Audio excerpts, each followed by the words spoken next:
So yun guys, ginisang munggo, lalagyan ng talong.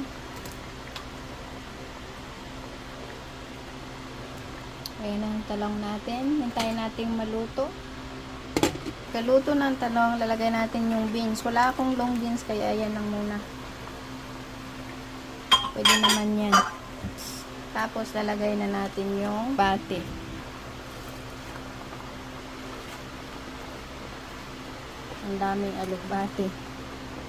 Mahilig naman ako sa greens, kaya okay lang. Ayan. Sobrang dami. Kasi, pag hindi ko pa ito ginulay, masasayang lang. Tapos, sa susunod na gulayan, meron na naman.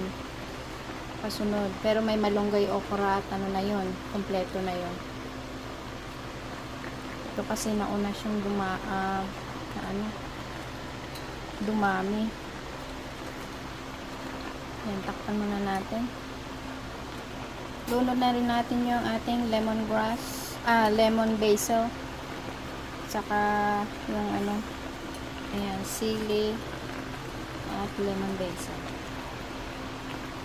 Sangig sa Ilonggo yung lemon basil. Ewan ko lang, ano yan sa Tagalog.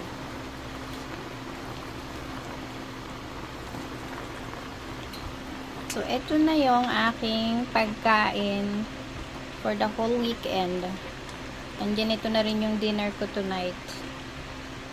Ako lang kakain nito, kaya hanggang next week pa to.